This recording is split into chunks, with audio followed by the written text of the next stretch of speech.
얘가 그 단원이 요 혼자 있어가지고 중간에 껴서 얘네 3, 5는 전 단원이고 소단원이 4, 6은 한 단원씩이거든. 그래서 얘네들이 지금 좀 소외돼 있어 애들이. 219쪽이에요.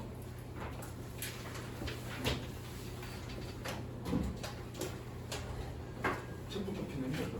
쓸 거 없어. 고3인데 이러면 안 되지.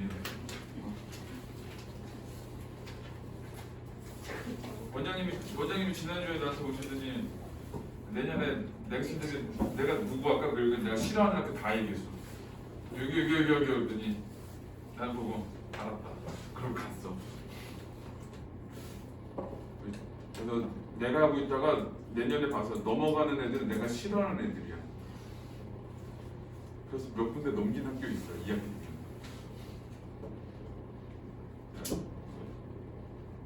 왜 넘겨줘? 괜찮아요. 넘겨줘? 내가 넘기는 순간 걔네들은 대학 잘 못 가. 내가 악담하거든. 대놓고 악담하거든. 자, 219는 거기 예술 분야 글귀고, 자, 제재가 그 갈래가 에세이야, 수필. 근데 이제 에세이에 해당하는 수필을 왜 수필이라고 해서 에세이라고 썼냐면은 요거는 나름의 자기 주장 담은 글이라서 그래요. 자, 성격은 분석적, 예시적. 자, 제재는 내가 찍고 싶은 사진. 자, 주제를 잘 기억해야 돼. 자, 스스로 발견해낸 소중한 가치를 담아야 하는 사진. 그래서 소중한 가치를 담아야 되는데 그걸 내가 스스로 발견해. 누가 찾아주는 게 아니고. 자, 특징은 인물 사진과 풍경 사진으로 나누어 각각의 사진을 잘 찍는 법을 소개했고, 자, 사진 잘 찍는 법. 사진의 결과물을 하나 예로 활용하는데, 자, 그게 어디 있는 거냐면은 222페이지에 있는 거지. 그 사진을 예로 들어서 설명을 해줍니다. 독자 예를 두었다. 그래서 인물 사진에 대한 거, 풍경 사진에 대한 거 나눠서 해결을 해야 돼. 자, 220페이지는 내가 찍고 싶은 사진. 자, 어떻게 하면 사진을 잘 찍을 수 있을까? 카메라 기능을 숙지하고 조작법을 능숙하게 익히면 사진을 잘 찍을까? 라고 해서 의문문을 써서 이제 독자의 흥미를 불러일으켰다. 이제 하고 싶은 말은 뭐냐? 어떻게 하면 사진을 잘 찍을 수 있을까요? 근데 거기에 기능을 숙지하고 조작법을 능숙하게 익히면 잘 찍을까라고 했잖아. 이 안에 들어있는 말은 뭐냐면은 이 두 개로는 부족하다는 얘기를 하고 싶은 거예요. 상업사진이나 기술적 완성도가 그 수준으로 통용된 전문 영역이면 몰라도 기술을 비법이라 생각하는 것은 큰 착각이다. 기술에다 세워치라지. 그래서 기술이 중요한 게 아니야. 자, 기술에만 관심을 갖는 태도는 잘못된 습관으로 이어질 가능성이 높다. 그래서 사진을 잘 찍는 법에서 이 기술은 중요하지 않아. 자, 사진을 잘 찍기 위해서는 숙련된 기술보다 더 중요한 것이 있다. 자, 기술적 지식의 행간을 배워줄 경험과 바라봐야 할 방향이다. 그래서 자, 기술은 중요한 게 아니라, 자, 그럼 이제 중요한 것은 어떤 거냐? 이거는 기술적 지식의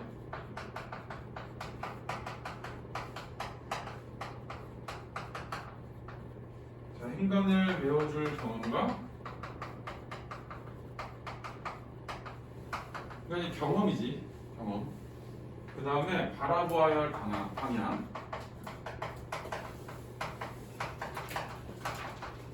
어떤 측면으로 이거를 바라보느냐. 그래서 경험과 방향 이렇게 나누면 돼. 자, 그 다음에 다른 사람 흉내를 내지 말고, 자, 또 하나는 자신만의 이야기를 풀어낼 줄 알아야 된대.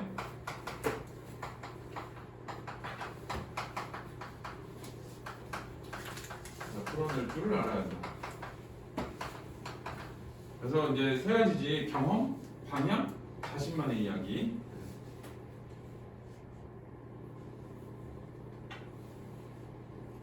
자, 그 다음에는 특별한 업적을 남긴 모든 사람은 평범한 일상의 소중함을 강조했다. 이제 또 뭐가 중요하냐? 평범한 일상이 중요해. 평범한 일상. 그러니까 삶을 이루는 대부분 시간은 반복되는 생활의 조각들로 이루어지지 않던가? 자, 이거는 이제 서리법이야. 일상의 조각을 모아 불러놓으면 커다란 벽화가 된다. 그러니까 이제 일상의 조각들이 하나의 큰 작품이 된다는 거야. 그래서 위대한 과학적 발견과 첨단 아름다움의 표현 또한 숨겨진 일상의 비밀로 재창조한 업적들이다. 라고 해서 요 중간에서 하고 싶은 말은 뭐냐면은 일상의 소중함을 얘기하고 싶은 거야. 일상의 소중함. 자, 이 평범한 일상을 비범하게 만들어주는 소재는 무엇일까? 자, 평범한 일상 소중한데 얘를 비범하게 하는 거.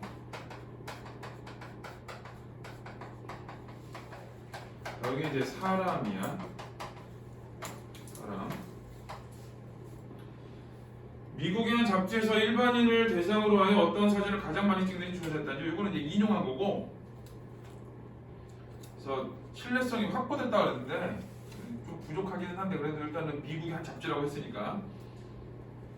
어떤 사진을 가장 많이 찍는지를 조사했다. 답은 사람이었다. 다음 순위로 자연 풍경과 도시, 건물, 꽃 같은 개별적 관심사로 이어졌다.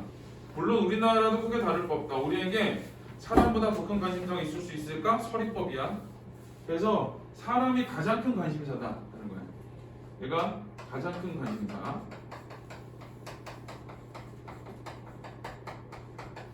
이제 1, 2를 보면은 이제 평범한 일상이 중요해. 그 평범한 일상에서 뭐가 중요하냐? 사람이 중요해. 이런 얘기를 하는 거야.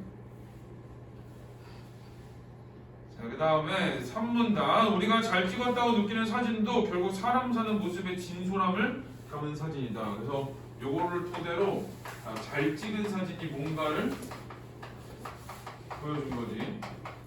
자, 잘 찍은 사진이 뭐냐면 그 사람 사는 모습의 진솔함을 담은 사진. 자, 그거 중요한 말.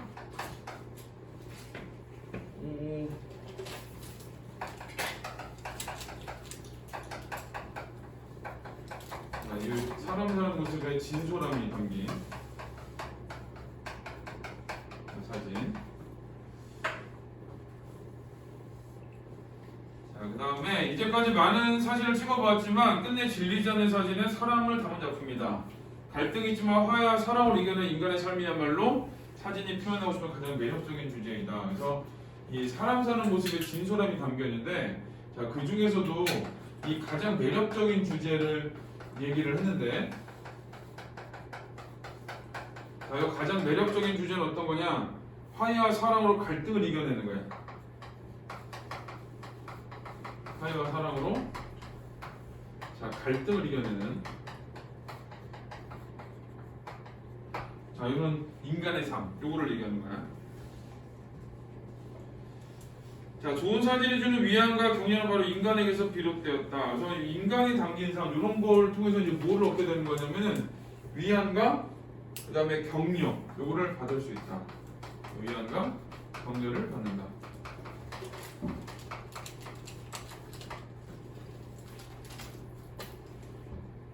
그래서 이제 1문단은 평범한 일상의 소중함. 그 평범한 일상의 소중함에서 2문단은 사람 사진. 그럼 사람 사진에서 어떤 사진이 좋냐? 사람 사는 모습의 진솔함을 담은 사진인데, 그걸 좀 더 구체적으로 들어가면 갈등 있지만 화해 사랑을 이겨내는 거. 그리고 그런 사진을 통해서 사람들을 위안과 격려를 얻는다. 자, 3문단은 신문과 잡지에 등장하는 사진들을 유심히 보라. 역시나 사람 사진이 대부분이다. 잡지 표지도 대부분 사람 얼굴이 차지한다. 인간이 주는 흡인력을 극대화하고 있다는 방증이다. 그래서 사진이 많아. 신문과 잡지에도. 자, 그건 뭘 보여주냐? 인간이 주는 흡인력을 극대화한다 하는 거. 신문기사 속 인물 사진은 눈빛과 표정으로 미처 글로 옮기지 못한 내용을 전달하기도 하고, 네, 확신에 넘친 주장이 과장이었음을 단번에 알 수 있게 해준다. 그래서 신문과 잡지에 드러나는 인물들의 어떤 특징을 보여주는 거야. 그래서 눈빛과 표정으로 미처 옮기지 못한 내용을 전달할 때도 있고, 그 다음에 확신에 넘친 주장의 과장이었음을 단번에 알 수 있을 때도 있고, 이런 거야. 100% 이런 건 아니거든. 자, 그 다음에 221은 사람은 제 모습과 유사한 사람에게서 가장 흥미를 보인다고 한다. 사람을 찍은 사진은 단지 타인의 모습을 남기는 것에 그치지 않는다. 다른 사람의 모습에서 자신의 현재를 발견하는 것. 자, 그 다음에 어쩌면 사람 찍는 일은 사진에 투영된 자아를 드러내고 싶은 욕망. 그래서 내 자아를 저 안에다가 집어넣는 거야. 자, 이제 그런 거고, 그래서 결국이 중요하지. 다른 사람의 모습을 통해 자신의 이야기를 하는 것이다. 첫 번째가 자, 다른 사람의 모습을 통해서 자, 자신의 이야기를 하려는 거.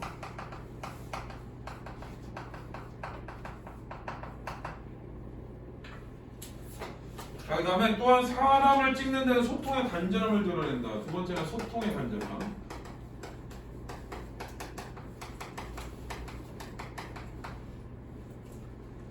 자, 그토록 많은 사람이 사람을 찍는 이유가 여기에 있다. 자신의 존재를 세상과 연결하고 싶은 속내를 드러내는 것이다. 자신이 보고 만났던 사람을 통해 더 많은 이야기를 나누고 싶어하는 것이다. 그래서 사람들은 누구나 찍지 못하는 인물 사진, 이야기가 담겨있는 인물 사진, 나만의 방식으로 표현한 인물 사진을 찍고 싶어한다. 그래서 누구나 찍지 못한 인물 사진, 나만 찍을 수 있는 사진. 그 다음에 이야기, 뭔가 스토리가 있는 사진. 그 다음에 나만의 방식이지, 사람을 이제 정상적으로 안 찍고 다른 방향으로 찍거나 그러는 거. 자, 그 다음에 7은 사람을 찍은 사진은 세월을 초월하는 힘이 있다. 요거는 이제 그 인물 사진을 찍는 이유라기보다는 5, 6은 이제 그 인물 사진 찍는 이유인 거고, 7은 사진의 힘이야. 그래서 세월을 초월하는 힘이 있어. 그게 이제 사진의 힘이 세월을 초월하는 힘. 여기 사진의 힘. 그래서 첫 번째는 세월을 초월하는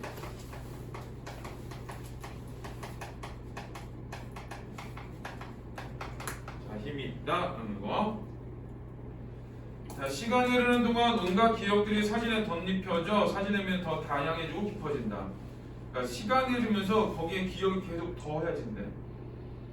자, 사진에서 읽어낼 수 있는 내용과 감정이 끊임없이 샘솟기 때문이다. 이제 세월을 초월하는 힘이 있는 일이 뭐냐? 사진에서 시간이 흘러가면서 사진에서 읽어낼 수 있는 내용과 감정이 끊임없이 샘솟는 거야. 그러니까 계속 새로운 이야기가 만들어지는 거야. 자, 8은 우리는 자신과 상관없는 다른 사람의 모습을 담은 사진에서 설명하기 어려운 공감대를 형성하기도 한다. 두 번째는 공감대를 형성시켜줘.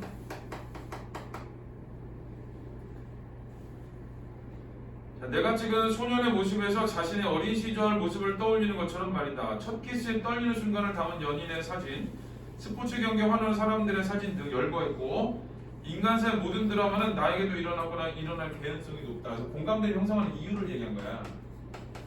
자, 일어나거나 일어날 가능성이 있어서.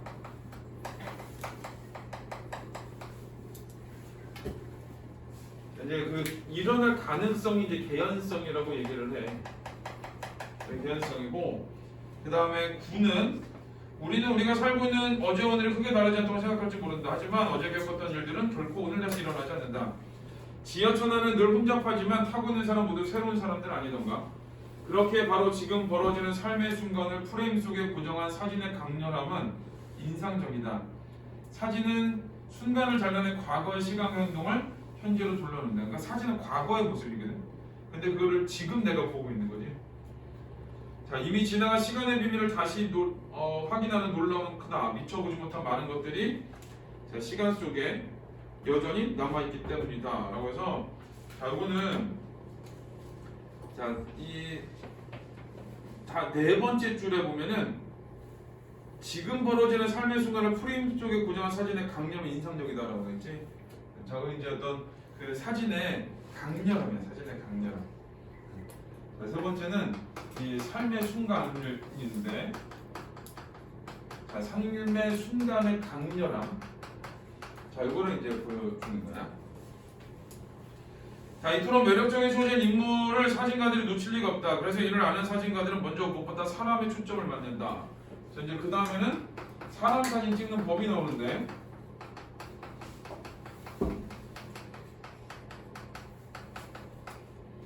자, 이거는 겁내지 말고 찍어야 한다. 첫 번째는 겁내지 말고 찍어라.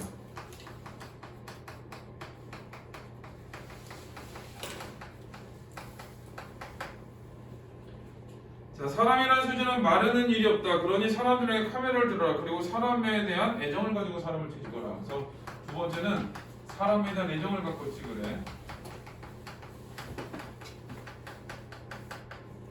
여기서는 얘가 중요해.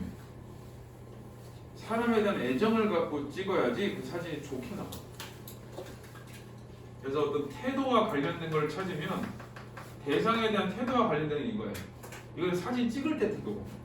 그래서 지금 이거는 사람 사진 찍는 법이잖아. 그럼 사람에 대한 태도를 가져야 되거든. 2번이 중요한 말이야. 자, 그러면 사진 속에 삶을 이어가는 수많은 인물의 끝없는 감동을 만들어 나갈 것이다. 결국 그는 자신이 살아있음을 확인하는 일이기도 한다. 그래서 어떤 사람 사진의 의의가 나오는 거거든. 자, 사람 사진의 의의는 첫 번째는 그 끝없는 감동.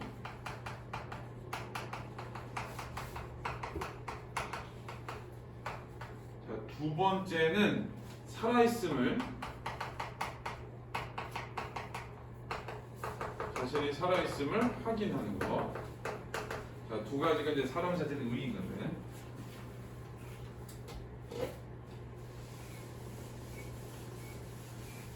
이런 거 다 내용일치 문제들이 나오거든, 보통은. 그러니까 내용을 잘 읽어야지. 그리고 이제 시간이 부족한 이유가 뭐냐면은 시험 볼 때 그 본문 읽어서 그래. 내신 시험 볼 때는 본문 읽는 거 아니야. 어차피 본문에 없는 거 막 내거든. 그러니까 본문 없는 거 낸다는 얘기는 본문으로 선택을 해. 문제에서 그 선택한 외쪽 지문이 막 에서까지 포함해서 나와, 내신 시험은. 그러니까 그때 본문 읽으면은 피 볼 수 있어.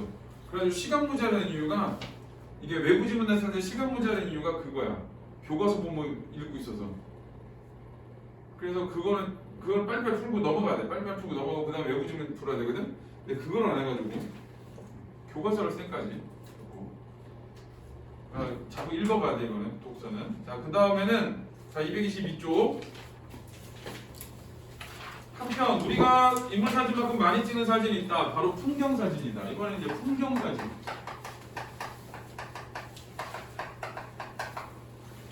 자, 사진 공모전 출품작의 대부분도 풍경 사진으로 채워진다. 봄이면 꽃, 여름에는 바다, 가을이면 낙엽진 숲속, 겨울에는 눈 내린 산이나 약속이 나는데 동시에 올라온다. 열거했고 1년 4개를 통틀어 꾸준히 등장하는 바닷가 일출 장면과 서경의 노을 풍경도 말할 것도 없다. 그래서 뒤에는 풍경 사진을 열거한 거야. 자, 그런데 이상하게도 절경을 보고 감탄하며 사진을 찍어 보아도 찍고 나면 풍경들이 다 비슷하게 보인다. 이게 이제 한계지. 자, 사진의 한계. 자, 한계가 있는데 자, 절경도 비슷해 보여.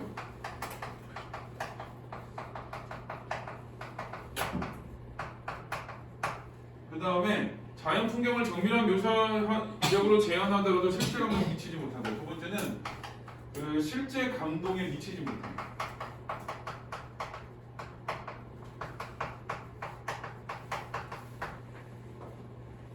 자, 애초에 눈앞에 펼친 입체적 공간의 느낌을 2차원 평면 사진을 표현하는 것 자체가 불가능하기 때문이다. 그래서 이렇게 한계의 이유야.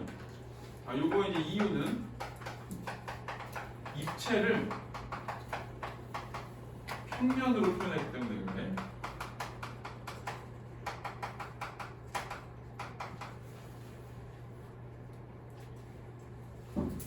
자, 어차피 실제 입체적인 느낌을 살려낼 수 없다면 풍경 사진을 찍을 때 염두에 둬야 하는 것은 무엇일까? 그럼 뭘 해야 되냐? 자, 이제 이걸 통해서 보면은 해야 할 거를 나오는 거야. 해야 할 일. 해야 할 일이 나오는데 그게 이제 풍경을 보는 자신의 인식과 프레임이야. 풍경 보는 인식과 프레임. 자, 요거를 이제 봐야 돼. 다시 말해 풍경의 재현이 아니라 해석인 것이다. 요건 이제 다시 말이지. 저게 뭐냐? 해석이에요. 해석. 재현하지 말고 해석해야 된다. 자, 방법은 분명해졌다. 풍경 사진을 더 많이 생각하고 자신 해석을 더할 때 비로소 의미 있는 사진이 된다. 그래서 거기가 중요한 말이지. 그래서 결론. 더 많이 생각하고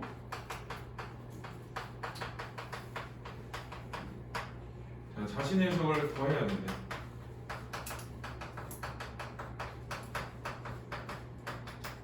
자, 이걸 해야 되고.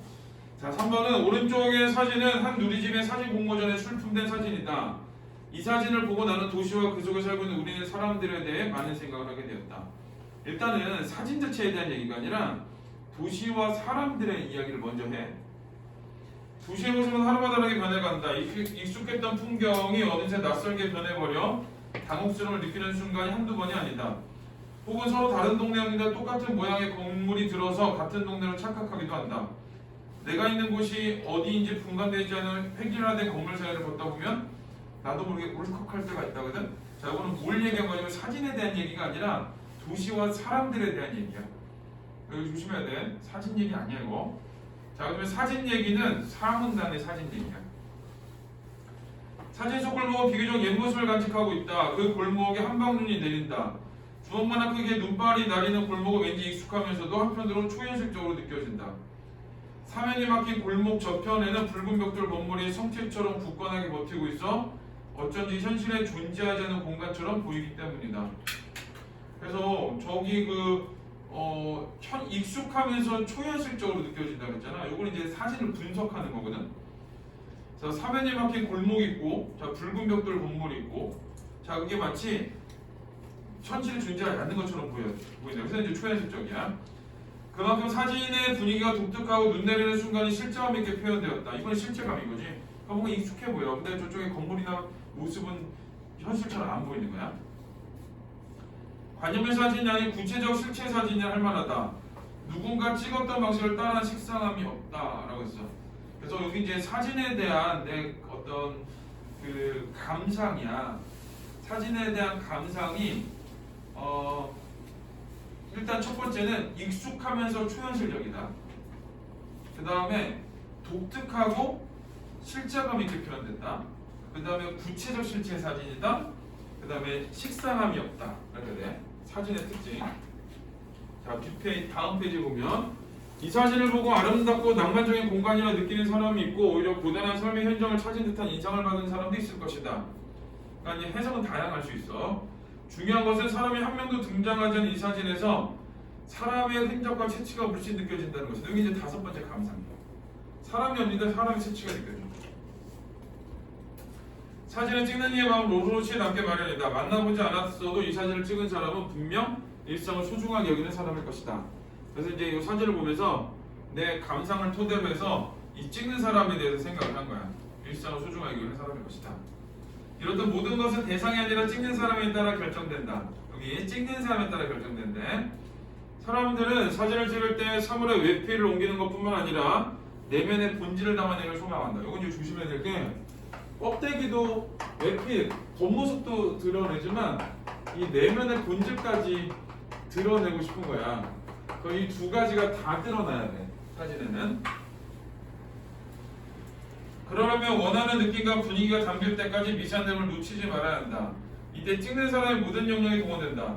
카메라 선택, 대상의 존재감을 표현해주는 렌즈의 화각, 물리적 거리와 각도, 사진의 분위기를 결정하는 빛의 상태, 찍는 이의 감정 상태 등이 바탕에도 여기에 중요한 하나를 더한다. 자신이고 사진이 된 일체감이다. 그래서 카메라 선택하고 대상의 존재감을 표현하는 렌즈의 화각을 선택하고 물리적 거리와 각도를 재고 그 빛의 상태를 확인하고 감정 상태를 확인하고 거기에다가 찍는 이의 사진 자신이고 사진 일체감까지 더하면 뭘 찍을 수 있냐? 이걸 찍을 수 있는 거예요. 그래서 거기는 지금 읽은 데는 어떤 거냐면은 외피와 내면적 본질까지 담을 수 있는 사진을 찍는 법이 나온 거야. 자, 우리는 늘 사람을 만나고 풍경을 접한다. 사람과 풍경은 우리의 일상을 평범하게 펼쳐내 보이지만 그것만이 다가 아니다. 두고두고 멋진 장면으로 기억될 순간들이 우리를 둘러싼 사람과 풍경 속에 반짝이거리며 숨어있다. 카메라를 들고 밖으로 나가보자. 카메라가 없다면 스마트폰도 좋다. 세월이 흐르면 보물이 사진. 스스로 발견해낸 소중한 가치가 담긴 사진을 찍어보자. 라고 해서 이제 제안을 한 거지. 사진을 찍어보자. 이러면서. 자, 그래서 이제 여기서는 사진을 찍는 법이 어디 나오냐? 육문단에 나와. 육문단. 그게 이제 풍경 사진을 찍는 법. 자, 우리 여기까지 하고 다음 주에는 문제 다 풀어와. 나눠준 것까지. 그리고 다음 주는 토일 나눠가지고 네 단원 나눠서 나갈 거야. 자, 우리 여기까지 할게요. 집에 열공에 집에 가서.